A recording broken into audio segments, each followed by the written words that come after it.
Hello, welcome to सिलेक्शनपुर।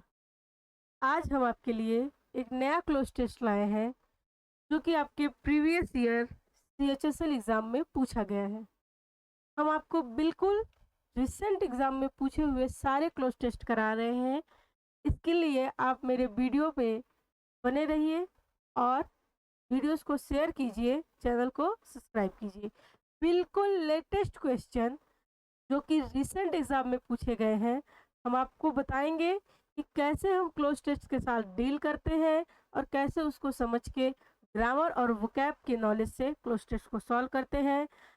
हम आपको जादू करना या tricks and tips, forward reading, backward reading जैसी कोई भी चीज़ें नहीं पढ़ाते हैं जो कि आपके लिए आपके एग्ज़ाम में डेंजर भी हो सकती हैं। क्योंकि मैंने 2 क्लोज टेस्ट आपको बताए हैं, उसमें मैंने आपको एक्सप्लेन किया है अगर हम क्लोज टेस्ट को बिल्कुल ही हिंदी में पढ़ें तब क्या मुझ मेरे साथ हो सकता है, और अगर हम क्लोज टेस्ट की फॉरवर्ड रीडिंग लेके चले या बैकवर्ड रीडिंग लेके चले तब क्या हो सकता है मेरे साथ। कभी कभी ऐसा होता है कि फॉरवर्ड रीडिंग बैकवर्ड रीडिंग से आपको ऑप्शंस मिल जाते हैं सही, लेकिन कभी कभी वो गलत भी हो जाता है। तो हम कभी कभी पे क्यों टिके रहें, यानी हम 50-50% चांस क्यों लें।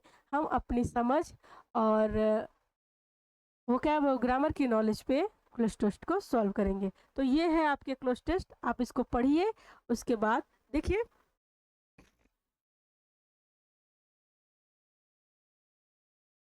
CHSL प्री 2024 एकदम रिसेंट और लेटेस्ट है। आप इसको पढ़िए और पढ़ के मुझे डन बोलिए।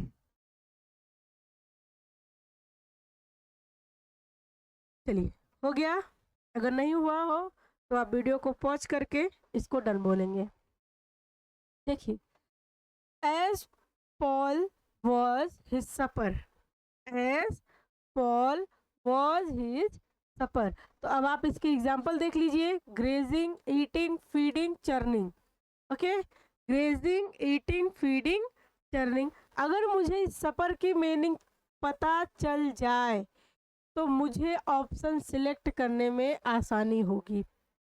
ठीक है, अगर मुझे ये सपर की मीनिंग पता चल जाए तो ऑप्शन आसानी से सिलेक्ट कर लेंगे। तो सपर मीन्स होता है रात का, रात के खाने के बाद जो खाया जाता है वो एकदम लास्ट मील, वो सपर होता है। अब आइए देखते हैं ग्रेजिंग। ग्रेजिंग मीन्स होता है चरना, जैसे वो कैटल्स चरती है ना, तो कैटल्स के लिए हम कैटल्स के खाने को हम क्या कहते हैं, ग्रेजिंग। और फीडिंग क्या होता है, किसी को खिलाना, है ना। जैसे मम्मा बच्चों को क्या करती है, फीड कराती है, खाना खिलाती है, तो ये वो फीडिंग है।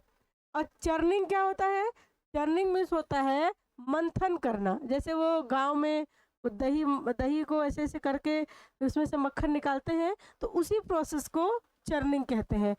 तो अब आप मुझे बताइए कि जो पॉल है वो एक पर्सन है, तो क्या वो ग्रेज करेगा? नहीं, यानी ये ऑप्शन भी खत्म। क्या वो अपने सफर को लेके ऐसे ऐसे मंथन करेगा? नहीं, ये ऑप्शन भी खत्म। क्या यहाँ पे ऐसा लिखा है कि वो किसी को फीड करा रहा है? नहीं, यानी वो यहाँ पे अपना सफर खा रहा है। ओके, यानी वो यहाँ पे अपना सफर खा रहा है। आगे देखिए, Jenny aunt, Jenny aunt him question. यहाँ से हमने देखा क्वेश्चन, ओके, और यहाँ हमने देखा अपने ऑप्शन। तो हमने अपने ऑप्शन में क्या देखा, हमने अपने ऑप्शन में देखा demand, ask, allow, submit. Question पूछा जाता है, सीधा आस्क पे टिक किया। इन सबको एनालिसिस करने की ज़रूरत भी नहीं है, क्योंकि हमें अपने एग्ज़ाम टाइम में एक एक सेकंड बचाना है। अगर हम लगे एनालिसिस करने, अच्छा डिमांड मीन्स तो डिमांड करना होता है, नहीं ये नहीं होगा। अलाउड मीन्स तो किसी को परमिट करना होता है, नहीं ये नहीं। अरे भाई, मुझे दिख रहा है कि क्वेश्चन और जनरली क्वेश्चन पूछा जाता है, तो हमने आस्क पे टिक किया और आगे बढ़े, है ना। तो smart work always to be done. Okay, आगे आ जाइए, देखिए क्या कह रहा है। हाँ, it seem as if she was endowed with a, if she was endowed with a,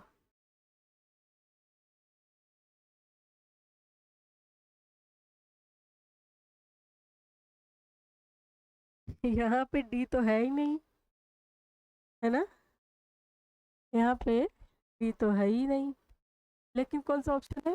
हाँ, ओके, चलिए देखिए, ये जो इंडोर्ड होता है ना, इंडोर्ड, इंडोर्ड की मीनिंग होती है नेचुरल एबिलिटी। क्या होता है?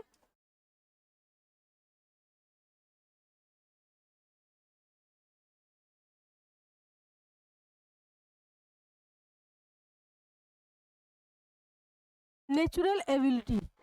इंडोर्ड की मीनिंग होती है, इंडोर्ड, इंडोर्ड की मीनिंग होती है नेचुरल एबिलिटी, यानी जो जन्म से ही मिली हो, है ना।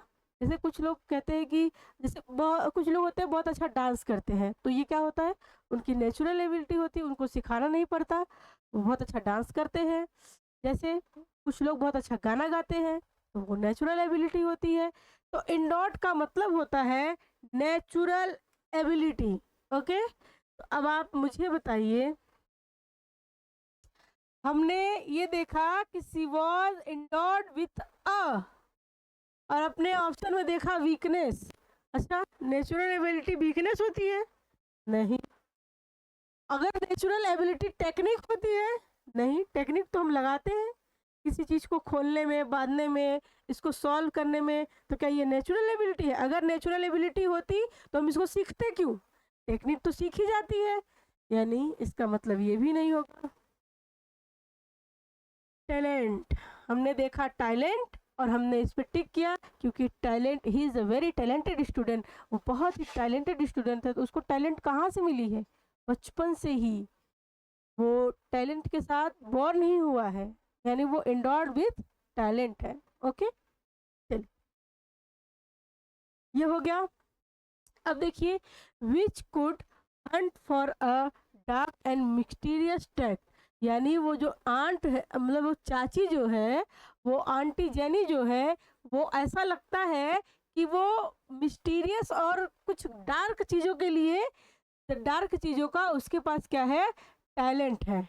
उसने क्या किया, सियाज, आंट जेनी ने पूछा, did you now not want to swim, क्या तुम इस समय तैरना नहीं चाहोगे?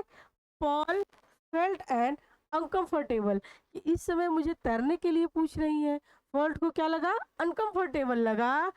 तो अब आप देखिए, अनकंफर्टेबल पॉल को लगा, तो क्या ये पॉल का व्यू है? आप अनकंफर्टेबल को फील करते हैं, ये आपका पॉइंट ऑफ व्यू नहीं होता है ना। अब उसके बाद देखिए, ये क्या ये पर्पस है? ये एबीसीडी का थोड़ा सा मिस अरेंज हो गया है, आप समझ लीजिएगा।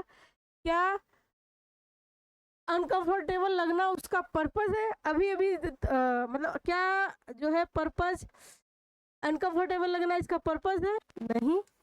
अब अनकंफर्टेबल फील हो रहा है, उसमें पर्पस क्या है? बिल्कुल भी नहीं। क्या ड्रॉप है? नहीं। उसने क्या किया, उसने अनकंफर्टेबल, उसको अनकंफर्टेबल लगा क्योंकि उसने ये गेस किया, क्योंकि उसने ये गेस किया कि जरूर आंट जनी में कुछ गड़बड़ है। अब आगे देखिए, ही आंट जनी face, however it informed him nothing, उसने